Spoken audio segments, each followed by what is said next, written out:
प्रिय विद्यार्थियों, आज हम द्वितीय प्रश्न पत्र के अंतर्गत संस्कृत साहित्य का इतिहास नामक बिंदु का अध्ययन प्रारंभ कर रहे हैं। सर्वप्रथम रामायण के बारे में थोड़ा सा पढ़ लेते हैं। रामायण के रचयिता महर्षि वाल्मीकि हैं और महर्षि वाल्मीकि का उपनाम आदि कवि भी है, क्योंकि लौकिक साहित्य में सर्वप्रथम काव्य रचना करने का श्रेय वाल्मीकि को है, इसलिए इन्हें आदि कवि कहते हैं। रामायण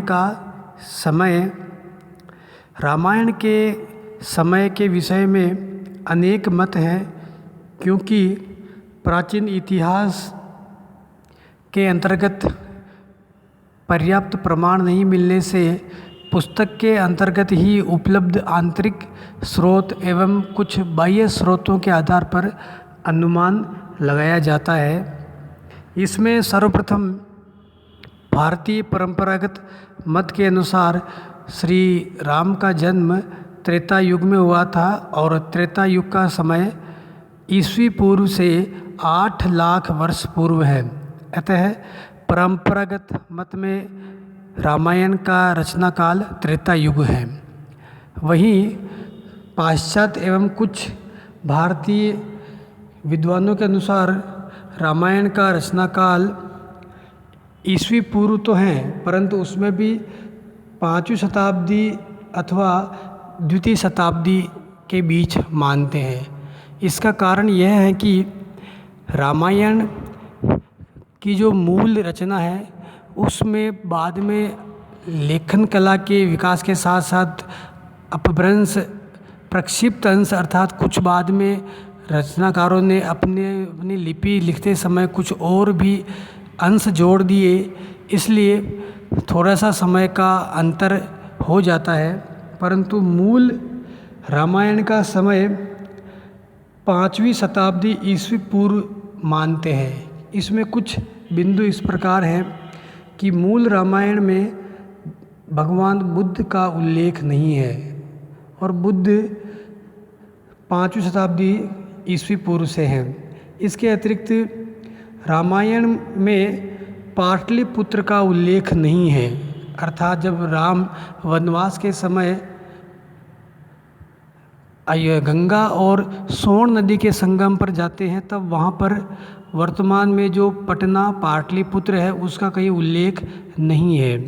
इतिहास में हम पढ़ते हैं कि मगध के बिंबिसार के राजपुत्र अजातशत्रु ने पाटली गांव के पास एक पाटलिपुत्र नगर की किलेबंदी कराई थी, एक प्राचीर एक दीवार बनाई थी।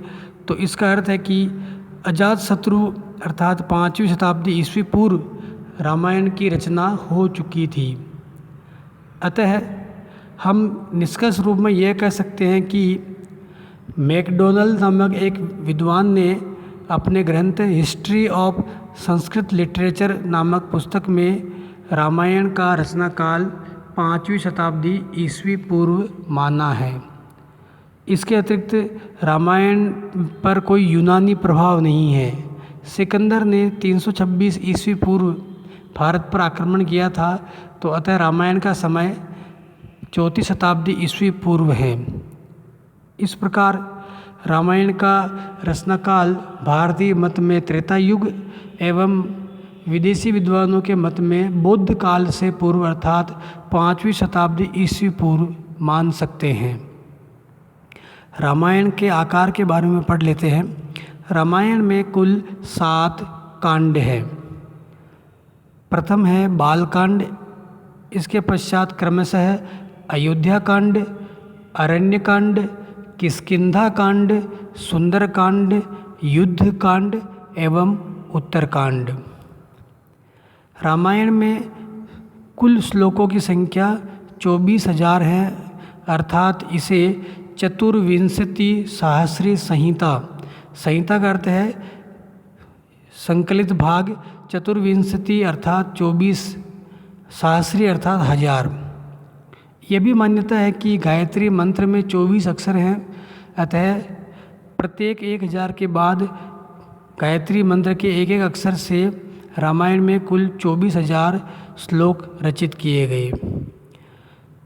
रामायण के उपजीव्य ग्रंथ, चूँकि रामायण सर्वप्रथम आदि काव्य हैं, अतः रामायण के आधार पर बाद में अनेक कवियों ने रामायण के आधार पर अपने ग्रंथ लिखे, जिसमें रामायण के आधार पर अनेक रामायण ग्रंथ भी लिखे गए, जैसे अध्यात्म रामायण, अद्भुत रामायण, कंबन का कंबन रामायण एवं बांग्ला में कृत्तिवास की रामायण। इस प्रकार अनेक राज्यों में स्थानीय कवियों ने रामायण के आधार पर रामायण ग्रंथ लिखे। इसके अतिरिक्त काव्यों में जैसे कालिदास के द्वारा एक महाकाव्य रघुवंश लिखा गया, नाटक में महाकवि भवभूति ने उत्तर रामचरितम प्रसिद्ध नाटक लिखा है। रामायण का भी उपनाम है आदि काव्य, जैसे वाल्मीकि आदि कवि हैं, वैसे ही रामायण को भी आदि काव्य कहते हैं, क्योंकि सर्वप्रथम काव्य में रामायण को ही लिखा गया था। रामायण के एक बड़े प्रश्न में ये आ सकता है रामायण का सांस्कृतिक महत्व। चूँकि रामायण भारतीय समाज का दर्पण है और प्राचीन भारतीय समाज में रामायण ने जो मानक निर्धारित किए वो आज भी कम या अधिक भारतीय समाज में चले आ रहे हैं। रामायण न केवल काव्य, महाकाव्य या वीर काव्य है, अपितु इसका बहुत अधिक महत्व है। यह भारतीयों का आचार शास्त्र, धर्मशास्त्र, राजनीति शास्त्र भी हैं। बिंदुवार अध्ययन करें तो आचार शास्त्र अर्थात आचरण का शास्त्र, रामायण के अंतर्गत जो निर्धारित व्यवहार हैं उसको हम मर्यादा की पराकाष्ठा कह सकते हैं। इसलिए राम को मर्यादा पुरुषोत्तम भी कहा जाता है। मर्यादित आचरण के सर्वोच्च जो मानदंड इसमें निर्धारित किए गए हैं, हम भारतीय समाज आज भी उनको मानते हैं। जैसे एक आदर्श पुत्र के रूप में हम राम का उदाहरण ले सकते हैं।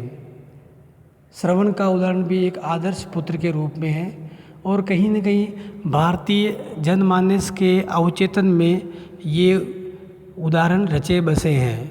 आदर्श भ्राता, एक आदर्श भाई के रूप में हम लक्ष्मण को रख सकते हैं। आदर्श पत्नी सीता, उर्मिला, मंदोदरी आदि हैं।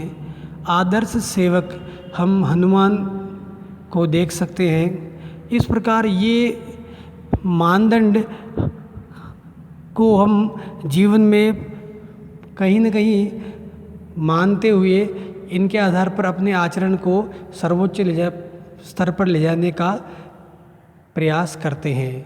इसी प्रकार सामाजिक महत्व के रूप में तत्कालीन समाज का हम दर्पण रामायण को मान सकते हैं कि उसके आधार पर प्राचीन तत्कालीन समाज में क्या व्यवस्थाएं थी और ये इतनी श्रेष्ठ मानी जाती हैं कि आज भी हम इनका पालन कर सकते हैं। गृहस्थ जीवन का आदर्श, एक सफल गृहस्थ जीवन के लिए घर के सभी सदस्यों का सामूहिक सहयोग आवश्यक है। व्यक्ति का समाज के प्रति उत्तरदायित्व, व्यष्टि और समष्टि, व्यष्टि मिलकर के ही समष्टि का निर्माण करते हैं, अर्थात व्यक्ति का समाज के प्रति उत्तरदायित्व। जिस प्रकार राम ने अपने मानदंड स्थापित करने के लिए जिस प्रकार एक राजा होते हुए भी अपनी पत्नी का परित्याग किया, केवल जनता के अंदर मानदंड एक मर्यादा स्थापित करने के लिए किया था। यहाँ व्यक्ति समाज से ऊपर नहीं है, इस धारणा को चरितार्थ करता है। इसी प्रकार असत्य पर सत्य की, अन्याय पर न्याय की, पाप पर पुण्य की विजय का भी महत्व हमें रामायण दिखाता है। रामायण एक धार्मिक महाकाव्य भी है। रामायण में व्रत का वर्णन, सत्य की महिमा, धर्मपरायणता पर बल, यज्ञ, राम कथा का मंचन आज भी भारतीय समाज में कहीं न कहीं चालू है। राम कथा का पारायण भी भारतीय समाज में उसी निष्ठा से किया जाता है। इसके अतिरिक्त रामायण में जो विचार हैं वो कहीं न कहीं विदेशों में भी लोकप्रिय हुए, और आज भी जब हम प्राचीन भारत का अध्ययन करते हैं तब बृहत्तर भारत की एक संकल्पना आती है, और जिसका प्रसार कहीं न कहीं इन महाकाव्यों से आज भी हमें दिखाई देता है। यदि हम दक्षिण पूर्व एशिया में देखें तो वहाँ पर इंडोनेशिया, थाईलैंड, मलेशिया, म्यांमार आदि में आज भी रामायण के चित्रों का जगह जगह उत्कीर्ण किया गया है। इसी प्रकार राजनीतिक महत्व की राम राज्य की अवधारणा, इस राम राज्य को महात्मा गांधी ने भी आदर्श माना था, और इसी राम राज्य में समाज में सभी के साथ सामंजस्य, प्रजा में समता का व्यवहार आदि विचार आज भी प्रासंगिक है। एक राजा के कर्तव्य, प्रजा और राजा का सामंजस्यपूर्ण संबंध, उत्तराधिकार का विधान आदि विचार कहीं न कहीं आज भी भारतीय जनमानस में निरंतर प्रवाहित हैं। इस प्रकार रामायण का सांस्कृतिक महत्व निश्चित ही बहुत अधिक है।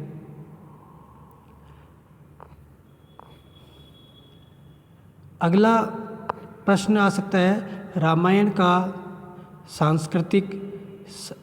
का साहित्यिक महत्व। रामायण एक धार्मिक ग्रंथ होने के साथ एक साहित्यिक रचना भी है। यह एक सर्वप्रथम आदिकाव्य एक साहित्य के महाकाव्य के रूप में लिखा गया था। अतः रामायण का महत्व इस प्रकार है।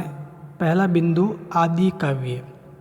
वैदिक साहित्य के बाद लौकिक काव्यमाला का प्रथम उपहार रामायण है। अतएव रामायण को आदि काव्य एवं उनके रचयिता महर्षि वाल्मीकि को आदि कवि कहा जाता है। रामायण का ऐतिहासिक महाकाव्य के रूप में भी महत्व है। रामायण में तत्कालीन समाज में प्रचलित प्रसिद्ध आख्यान राम कथा को साहित्य में चित्रित करने का सर्वप्रथम प्रयास रामायण में दिखाई देता है। रामायण एक उपजीव्य महाकाव्य भी है। उपजीव्य का अर्थ है जिसको आधार मान करके बाद में और भी रचनाएं लिखी गई। रामायण के आधार पर बाद में अनेक ग्रंथ लिखे गए, जैसे बौद्ध साहित्य में दशरथ जातक रामायण के आधार पर लिखा गया है। जैन ग्रंथ पौमचरी का भी आधार रामायण है। इसके अतिरिक्त प्रवरसेन का सेतुबंध, भट्टी का रावण वध, भास का प्रतिमा नाटक एवं अभिषेक नाटक भी रामायण के आधार पर लिखे गए हैं। मध्यकाल में तुलसीदास ने रामचरितमानस की जो रचना की है वो भी रामायण के आधार पर ही है। एवं अन्य प्रांतीय भाषाओं में भी रामायण के आधार पर रचनाएं लिखी गई हैं। इसके बाद रामायण की भाषा। रामायण की भाषा बहुत सुंदर, सरस एवं परिष्कृत है। प्रसंग के अनुसार उसमें भाषा है। एक उदाहरण के रूप में चंद्रोदय का वर्णन इस प्रकार है। हंसो यथा राजत पंजरस्थः, सिंहो यथा मंदर कंदरस्थ। अर्थात जैसे हंस चांदी के रजत के पिंजरे में स्थित सुंदर लगता है, जिस प्रकार एक गुफा में सिंह दिखता है। यहाँ पर कवि ने सरल भाषा में चंद्रोदय का वर्णन किया गया है। इसी प्रकार रस में रामायण में साहित्य में प्रयुक्त सभी नव रस का वर्णन मिलता है। प्रमुख रूप से रामायण का मुख्य रस करुण रस है। इसलिए रामायण में हम देखते हैं कि जहाँ युद्ध में वीर रस का वर्णन है, जहाँ पर सीता के वियोग में वियोग श्रृंगार का वर्णन है, प्रसंगानुरूप रामायण में सभी रस है। अतः वाल्मीकि को रस सिद्ध कवीश्वर की उपाधि अर्थात रस सिद्धा कवीश्वरा यह उपाधि मिली है, उन्हें कवीश्वर कहा गया है। रामायण में छंद, अधिकांश रामायण के श्लोक अनुष्टुप छंद में ही रचित हैं, पर कहीं कहीं सर्ग के अंत में इंद्र वज्रा, उपेंद्र वज्रा एवं उपजाति छंद भी हैं। रामायण में अलंकार, रामायण में भाषा के अनुसार अलंकार है। एक उदाहरण अनुप्रास का इस प्रकार है, पतिते ही पतमानश्च पादपस्थैश्च मारुतः। यहाँ पर पै की आवृत्ति से अनुप्रास अलंकार की छटा है। रामायण में अर्थ गौरव, अर्थ गौरव का अर्थ है अर्थ का गौरव अर्थात गुरुता। कम शब्दों में अधिक बात को कहना अर्थ गौरव कहलाता है। एक उदाहरण इस प्रकार है, सुलभः पुरुषः राजन् सततं प्रियवादिनः अप्रियस्य च पथ्यस्य वक्ता श्रोता च दुर्लभः। अर्थात कि हे राजा, प्रिय बोलने वाले तो आपको सब जगह व्यक्ति मिल जाएंगे, पर जो पथ्य हो, जो हितकारी हो और कठोर हो, ऐसा कहने वाले और ऐसी बात को सुनने वाले बहुत दुर्लभ हैं। इस प्रकार इतनी गंभीर बात को कवि ने कम शब्दों में व्यक्त किया है। एक अन्य उदाहरण, आम्रम छित्वा कुठारेण निम्बम परिचरेतु कह। अर्थात कुठार से आम को काट करके और नीम को लगाना कौन चाहेगा। अर्थात सभी व्यक्ति अधिक महत्व वाली वस्तु को रखना चाहेंगे, कम को कौन रखना चाहेगा। इस प्रकार रामायण का हम साहित्यिक महत्व इन बिंदुओं में लिख सकते हैं। धन्यवाद।